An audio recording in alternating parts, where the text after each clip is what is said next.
Bismillah. Assalamualaikum warahmatullahi wabarakatuh. Alhamdulillahilladzi faddala bani Adam bil ilmi wal amal ala jami'il alam. Wassalatu wassalamu ala asyrafil anam Sayyidina wa nabiyyina wa habibina wa syafi'ina wa qurrati ayunina wa maulana Muhammad sallallahu alaihi wasallam. Subhanaka la ilma lana illa ma 'allamtana innaka antal alimul hakim. Rabbi yassir wa la tu'assir ya Rabbi tammim bi khair. Allahumma salli ala sayyidina Muhammadin al-Fatihi lima ughliq wal khatimi lima sabaqa nasiril haqqi bil haqqi wal hadi ila siratikal mustaqim sallallahu alaihi wa ala alihi wa sahbihi haqqa qadrihi wa miqdarihi al-azim.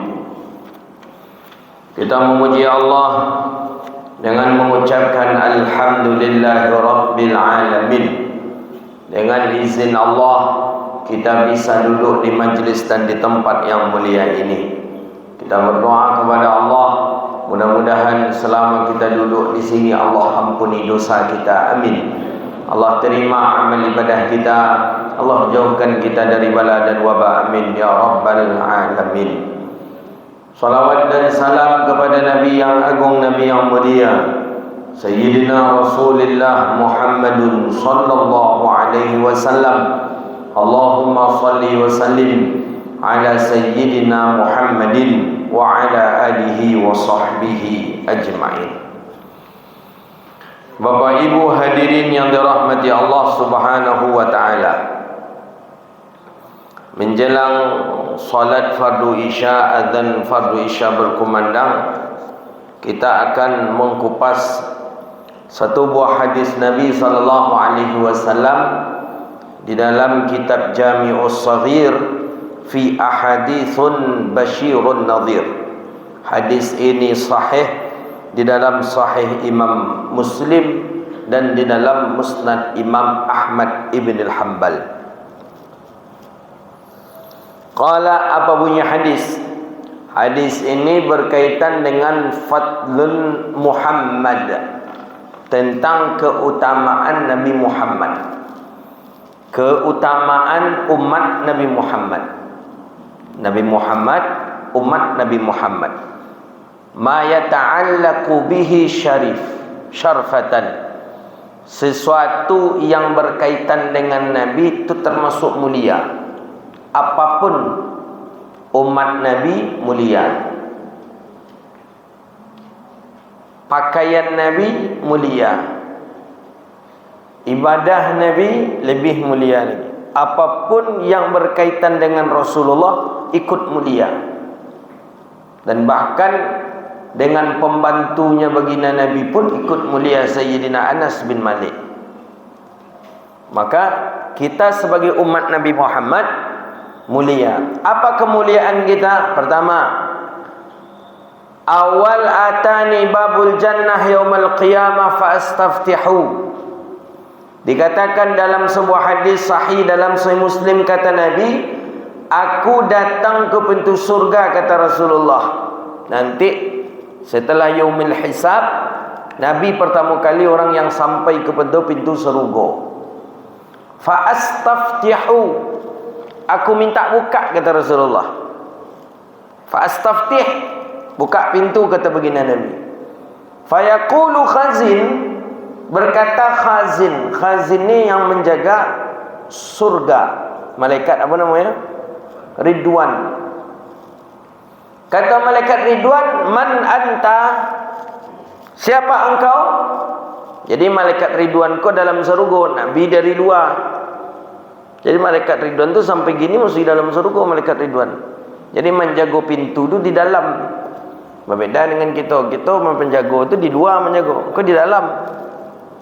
Lah masuk Nabi malaikat Ridwan alaihi salam. Man anta, siapa? Kata malaikat Ridwan. Fayaqulu Muhammad, aku ni Muhammad, kata Nabi. Dibuka pintu. Apa kata malaikat Ridwan? Bika umirtu an la aftaha li ahadin qablak. Aku dari dulu menunggu engkau di sini. Aku diperintahkan membuka pintu ini untuk engkau dan tidak sebelum engkau.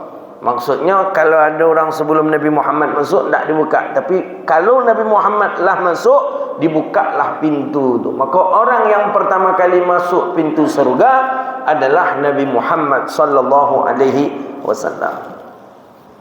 Kemudian siapa yang masuk lagi? Min ashabih. Itulah 10 sahabat yang dijamin masuk surga. Setelah itu siapa? Minal awliya'i wasyuhada'i wassalihin. Dan itulah umat Nabi Muhammad sallallahu alaihi wasallam. Jadi dulu awak masuk surga dibandingkan dengan umat Nabi Adam. Padahal umat Nabi Adam lebih dulu diciptakan. Bahkan dalam satu riwayat hadis, lebih dahulu umat Nabi Muhammad masuk surga dibanding dengan para nabi dan rasul. Makanya dalam tafsir Sawi ada tu Nabi Isa, Nabi Musa munajat kepada Allah. Mulia ya Rabbi, alangkah mulianya umat Nabi Muhammad. Daripada aku menjadi nabi dan rasul, lebih elok aku menjadi umat Muhammad saja. Saking mulianya umat Nabi Muhammad dulu masuk surga. Bayangkanlah tu. Makanya kita ni wajib bersyukur kepada Allah. Allah takdirkan kita sebagai umat Nabi Muhammad. Fa'alla aftahal bab. Nabi masuk para sahabat, masuk kita. Maka seluruh umat Nabi Muhammad dijamin masuk surga. Maka kata Nabi apa dalam hadis Sahih Muslim, kullu ummati yadkhulunal jannah. Seluruh umatku masuk surga, kata Rasulullah. Jadi saudara kita kan masuk surga. Maka dalam akidah ahli sunnah wal jamaah itu, sebesar-besar maksiat yang dilakukan oleh umat Nabi Muhammad, tetap nanti dia akan masuk ke dalam surga. Inyo tak semayang, inyo berjudi, inyo minum khamar, inyo makan riba. Maksiat yang inyo kerjakan, matinya. Tapi ini seorang muslim umat Nabi Muhammad, ada masanya nanti dia akan masuk ke dalam surga. Begitu pendapat ahli sunnah wal jamaah. Jadi tidak ke dalam neraka. Masuk memang masuk ke dalam neraka, cuma tidak kekal dalam neraka. Yang kekal dalam neraka siapa? Satu saja menurut ahli sunnah wal jamaah, kafir. Orang kafir kekal dalam neraka. Khalidina fiha abada. Mereka kekal selama-lamanya di dalam neraka.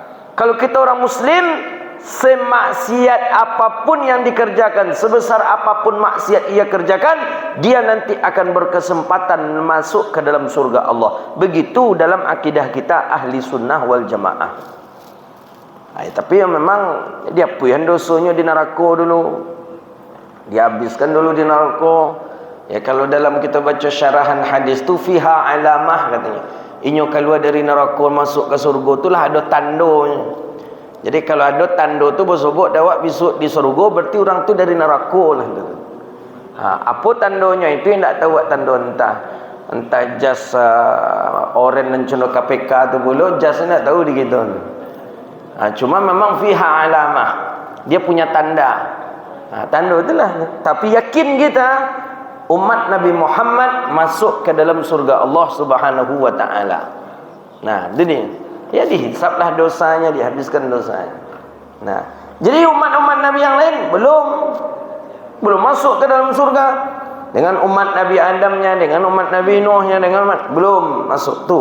Maka kita umat Nabi Muhammad, Allah beri kemuliaan. Apa mulia itu? Masuk surga lebih dahulu dibandingkan dengan umat-umat Nabi yang lain. Maka bersyukur kita Allah takdirkan sebagai umat Nabi Muhammad. Bersyukur kita. Jangan sampai kita mengeluh kalau dibandingkan dengan yang lain. Cuba kita tengok banding yang lain. Kemuliaan umat Nabi Muhammad yang kedua, wa idza aznaba fastaghfirillah. Umat Nabi Muhammad ketika ia melakukan dosa kemudian ia ingin taubat kepada Allah, cukup ia dengan melaksanakan istighfar. Kita umat Nabi Muhammad banyak ambil dosa, maksiat banyak. Jadi ingin taubat, bagaimana caranya? Penuhi rukun taubat 3, kata Imam Ghazali. Istighfar kepada Allah, menyesali perbuatan maksiat, berjanji di dalam hati tidak akan mengulangi maksiat itu. 3 ini kita lakukan dalam taubat, kesalahan kita itu diampuni oleh Allah Subhanahu wa taala. Berapa hendaknya itu? Mulianya kita menjadi umat Nabi Muhammad. Banyak dosa, jangan kecewa gitu, tak usah kecewa. Taubat kepada Allah. Apapun dosa yang kita lakukan, taubat kepada Allah. Apa cara taubatnya? Istighfar kepada Allah, banyak-banyak istighfar. Astagfirullah, astagfirullah, astagfirullah. Yang kedua, menyesali maksiat yang pernah kita lakukan. Menyesal, semenyesal-menyesalnya gitu. Yang ketiga, berjanji dalam hati, takkan aku ulangi maksiat itu lagi. Maka taubat kita diterima oleh Allah Subhanahu wa taala. Nah, itu ni. Cuba bandingkan dengan umat Nabi yang lain. Buka dalam tafsir, dalam surah Baqarah dan dalam surah Ali Imran ada. Umat Nabi yang lain, umat Nabi Musa, umat Nabi Isa, kalau ingin taubat apa caranya? Qatlun nafsi, bunuh diri. Bunuh diri. Datanglah umat Nabi Musa, Nabi Isa kepada nabinya. Hei Nabi Allah, kami ini banyak melakukan dosa maksiat. Kami ingin taubat kepada Allah.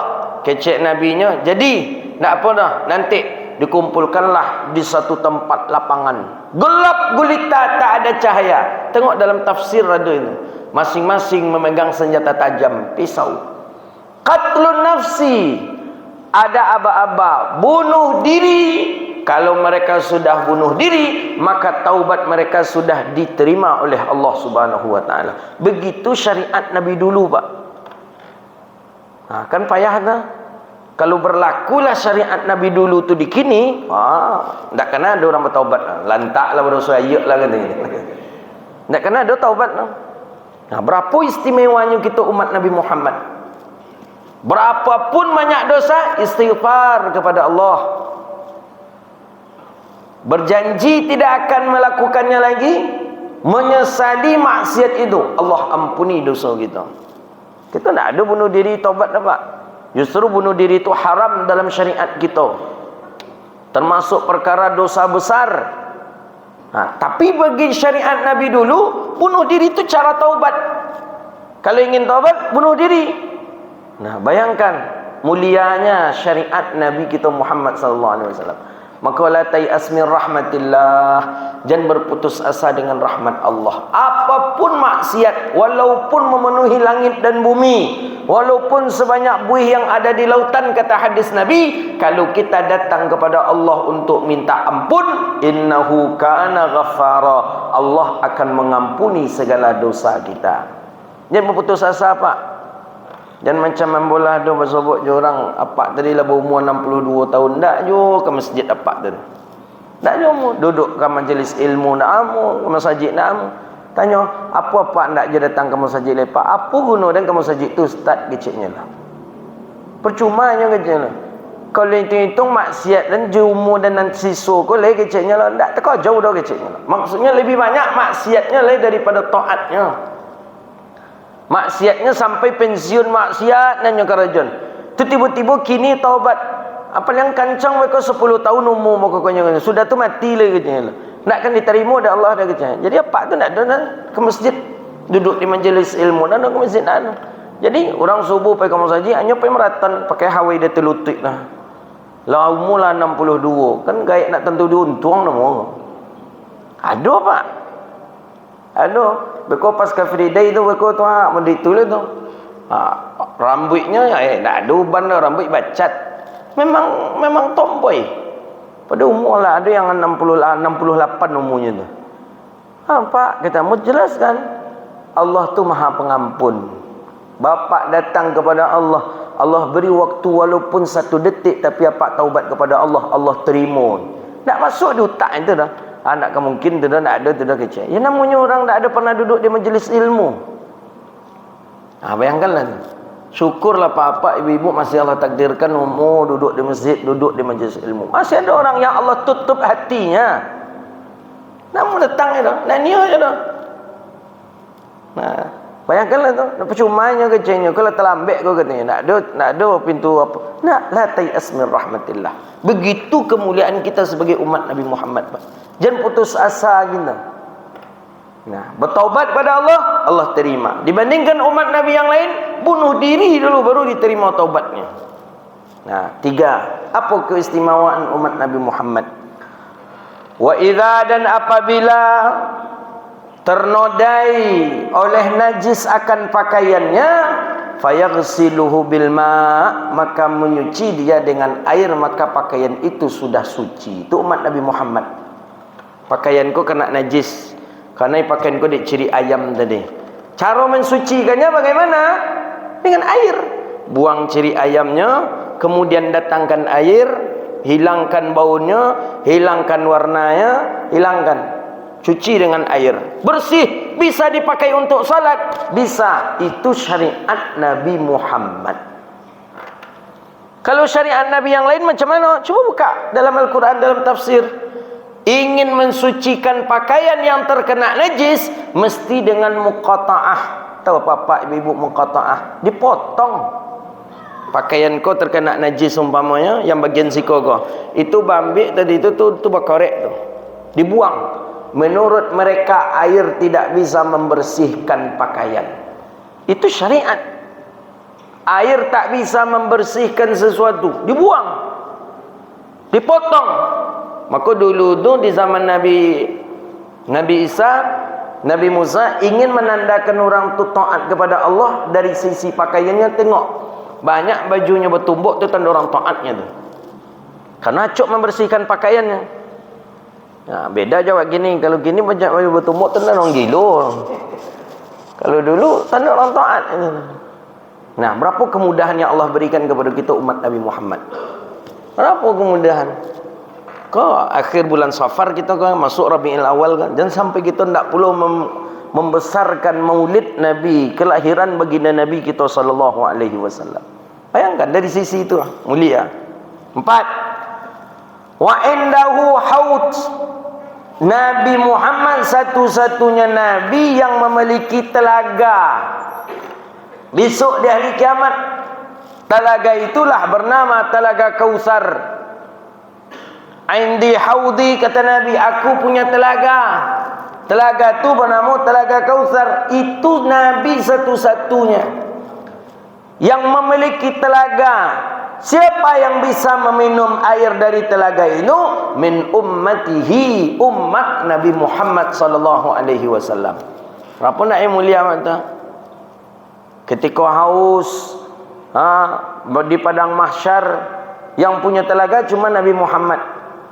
Nabi Muhammad lah yang bisa memberikan syafaat. Dia genai. Nabi-nabi yang lain tak ada punya syafaat itu. Memang kata Nabi kita, para nabi dan para syuhada bisa memberi syafaat. Tapi syafaat air, syafaat minuman, itu ada pada Nabi Muhammad sallallahu alaihi wasallam. Lah berapa keuntungan kita menjadi umat Nabi Muhammad. Masuk surga lebih dahulu. Kemudian taubat kepada Allah, cukup dengan istighfar, menyesali maksiat, kemudian berjanji tak mengulanginya. Yang ketiga, ketika pakaian suci kita nak membersihkan dengan air. Umat Nabi lain tak. Yang keempat, Nabi Muhammad punya telaga, itulah Telaga Kautsar. Nah, itu mulianya Nabi Muhammad sallallahu alaihi wasallam. Nah, saking mulianya Rasulullah sallallahu alaihi wasallam, ma yata'allaqu bih, segala sesuatu yang berkaitan dengan Nabi Muhammad pun ikut menjadi mulia. Apa perlu kita baca kitab namanya Syama'il Muhammadiyah. Syama'il Muhammadiyah karangan Imam Tirmizi. Maka banyak orang-orang para sahabat Nabi dulu menginginkan rumahnya ditempati oleh Rasulullah. Untuk apa? Untuk rumahnya tadi itu mendapatkan keberkahan. Ingat kita dalam riwayat hadis, ada salah seorang sahabat baru membuat rumah. Rumah tadilah siap, datangnya ke Rasulullah. Ya Rasulullah, kalau bisa ya Rasulullah, nanti salat engkau 2 rakaat di rumahku ya Rasulullah. Aku ingin rumahku mendapatkan keberkahan dari engkau ya Rasulullah. Jadi istilahnya kalau kata kita menaiki rumah baru. Jadi kata Rasulullah sallallahu alaihi wasallam, datang Nabi ke rumah si fulan tadi. Nabi ucapkan salam. Hadis dalam riwayat hadis. Assalamualaikum kata Rasulullah. Orangnya ada di dalam. Inyo, istrinya, anak-anaknya ada di dalam. Tapi tidak menjawab salam Nabi dalam keadaan keras. Dijawab saja dia inyo lambe-lambe. Waalaikumsalam warahmatullahi wabarakatuh. Diulang oleh Nabi, Assalamualaikum kata Rasulullah. Jawabnya oleh Waalaikumsalam warahmatullahi wabarakatuh. Tidak terangan oleh Nabi jawaban salam orang yang tuan rumah dia. Jadi kata sampai 3 kali Nabi ulang, Assalamualaikum warahmatullahi wabarakatuh. Dijawabnya dengan ninya, anaknya, keluarganya, Waalaikumsalam warahmatullahi wabarakatuh. Jadi Nabi heran, iko orangku mau undang awak ke siku tadi ingin tampaknya awak salat, tapi ketika awak datangnya tak ada. Pulanglah Nabi. Karena kata Nabi, kalau minta izin bertamu ke rumah orang cukup 3 kali. Tak adanya balik pulang. Pulanglah Nabi sallallahu alaihi wasallam. Baru sampai 50 meter Nabi meninggalkan rumah tadi, keluarlah sahib rumah tadi ko. Orang yang punya rumah tadi yang mengundang Nabi itu keluar menjawab salam Nabi dalam keadaan keras. Waalaikumsalam warahmatullahi wabarakatuh. Jadi kata Nabi, kemana kalian kata Rasulullah? Aku tadi datang ke sini mengucapkan salam tapi tidak kalian jawab. Kenapa kata Nabi? Kata sahabat tadi, kami menjawab ya Rasulullah tapi dengan suara yang pelan. Kenapa tidak kalian keraskan? Kata sahabat, kami menginginkan engkau mendoakan kami terus menerus ya Rasulullah. Kalau Assalamualaikum sekali dijawab langsung, tentu tidak diulang tak Nabi. Dengan Nabi membaca salam 3 kali itu, berarti Nabi mendoakan untuk sahabat tadi 3 kali. Mana yang lebih ancak doa sekali atau 3 kali? 3 kali. Nah, itulah. Begitu saking inginnya sahabat mendapatkan keberkahan daripada Allah Subhanahu wa taala. Nah, itu Nabi tanya awak jangan cucu-cucu pula lah. Memangnya tinggal aja dek kawan yang tilangnya nyari tadi dan nyabik salam lain nak jawab danya kan. Itu Nabi dapatkan keberkahan. Apapun yang bahkan segala sesuatu yang diinjak oleh baginda Nabi pun ikut menjadi mulia. Nah, itu dia telapak kaki yang berbekas itu. Sampai hari ini masih diabadikan di museum di Turki. Baginda Nabi ada menginjak sebuah telapak, kemudian telapak kaki itu tak bisa dihapus. Air pun lewat tak menghapusnya, apapun langsung jadi dia. Nah, itu ada sekarang di Turki. Masih ada alhamdulillah di Turki. Begitu segala sesuatu yang ikut dengan baginda Nabi ikut mulia, maka Nabi tidaklah memiliki aib sedikit pun. Hadis dalam Bulughul Maram, hadisnya sahih. Ingat kita kisah Sayyidina Hasan bin Sabit. Hadisnya sahih dalam Bulughul Maram min Adillatil Ahkam. Hasan bin Sabit ko tukang menulis puisi. Kalau bahasa awak kininya syair atau tukang menulis cerpen, cerita-cerita pendek. Dulu nak ada TV dah Pak, nak ada Facebook dah, nak ada Instagram dah. Dulu apa Facebook orang, Instagram orang? Cerita. Kalau ada puisi, ada syair, itu digantung di depan pintu Kaabah. Itu orang berganti-gantian membaca syair tadi. Datang satu, baca, datang cik lain, baca, datang. Yang paling mahir, yang paling favorit, yang viral ketika itu, yang hebat, yang banyak masanya, yang banyak membaca syairnya, itu kalau yang menulisnya namanya Hasan bin Sabit namanya. Hasan bin Sabit dulu Quraisy, belum masuk Islam. Pokoknya apa namanya dia? Bintang sinetronnya lah. Kalau Hasan bin Sabit menulis syair, itu orang langsung antrian menunggu. Jadi umpamanya jadwalnya itulah ada. Minggu depan yang membuat syair kita adalah aktornya Hasan bin Sabit. Itu di dekat Kaabah orang sudah duduk menunggu syair Hasan bin Sabit. Ya itulah atraksi orang dulu tu. Dan dikumpulkan di dekat Kaabah. Nah, karena Hasan bin Sabit ini banyak orang yang menyukainya, fansnya. Akhirnya apa kata Abu Jahal Abu Lahab? Kata Abu Jahal Abu Lahab, ya Hasan ibni Sabit, engkau tulis satu buah puisi kami beri engkau hadiah dengan 100 ekor onta. Kata Abu Jahal Abu Lahab, apa puisinya? Kata Abu Jahal Abu Lahab, puisinya itu memburukkan Muhammad. Hadisnya sahih dalam Bulughul Maram. Engkau tulis puisi menjelekkan tentang Muhammad.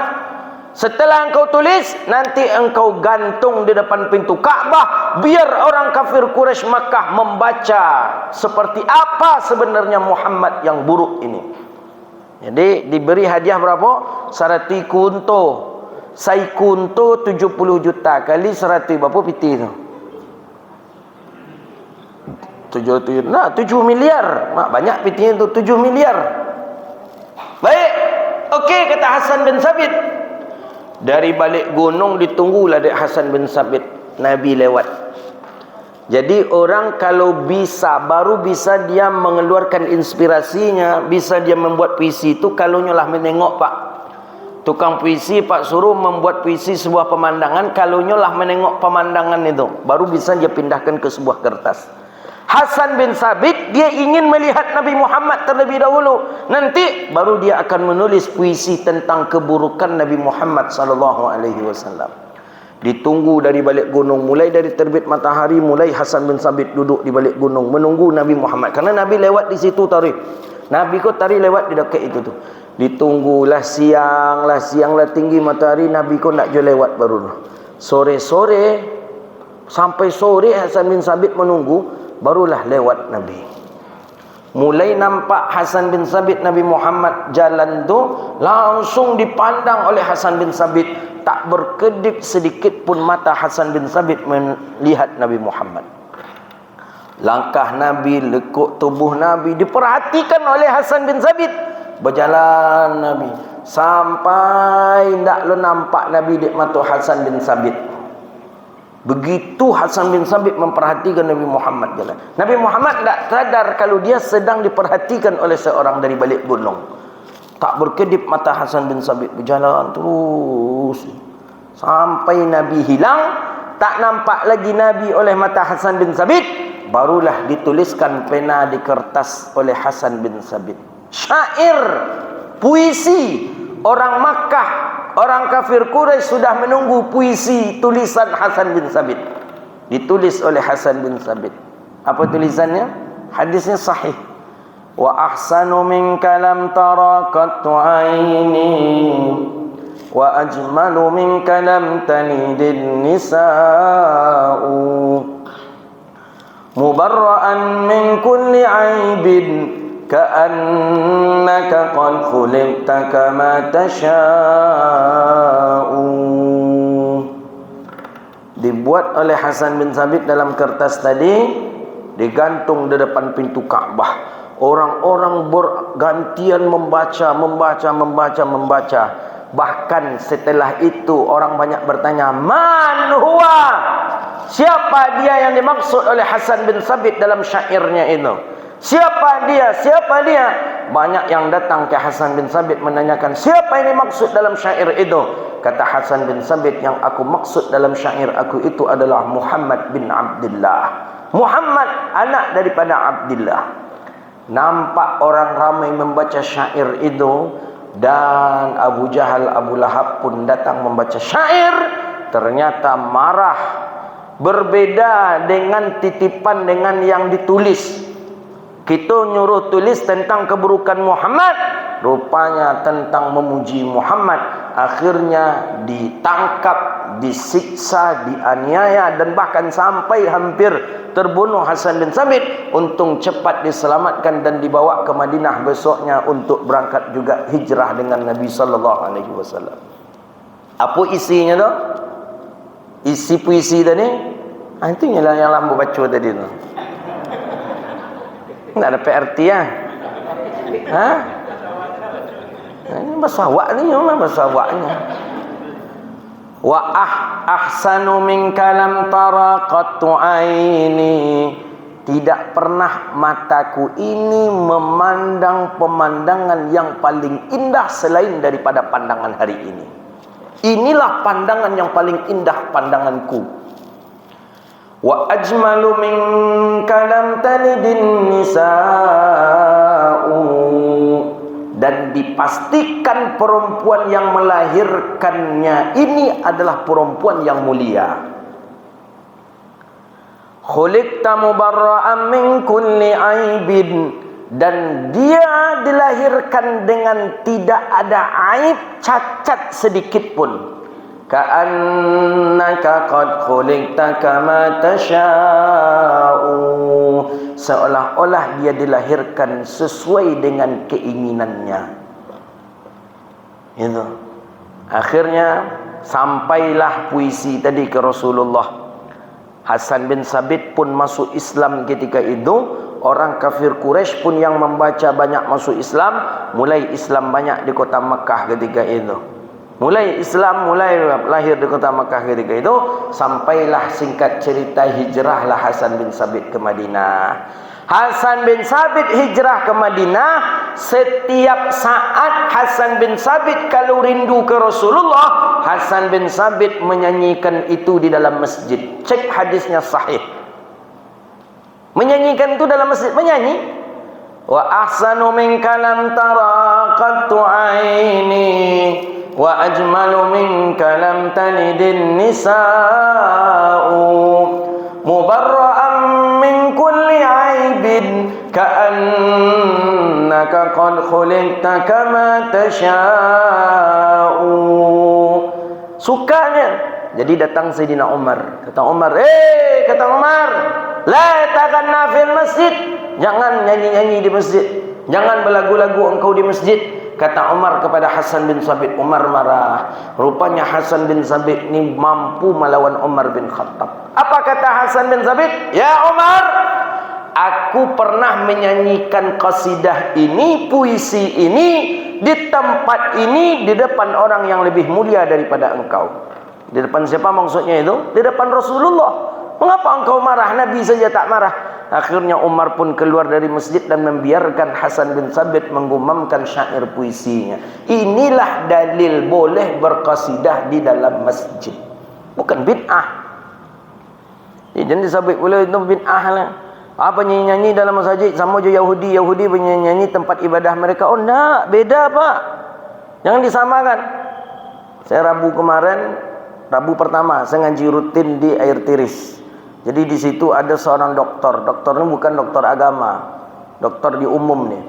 Jadi kan kita ni kan kadang kan macam tarahim itu kan menyanyi je tu. Salatu wassalamu alaik, kan nyanyi tu.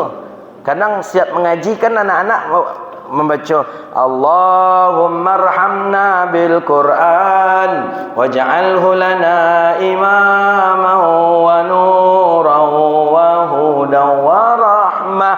Kadang kan baca salawat kan, salatullah salamullah ala taha rasulillah. Marah doktor tadi, hei, jangan, nak boleh itu Yahudi tu katanya nyanyi dalam masjid. Bila lah Yahudi punya masjid?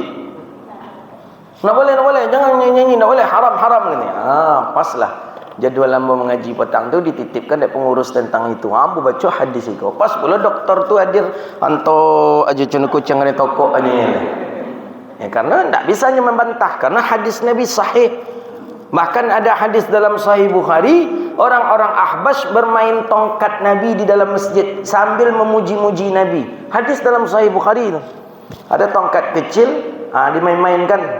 Nabi menengok dari rumah Nabi, masjid kan dekat.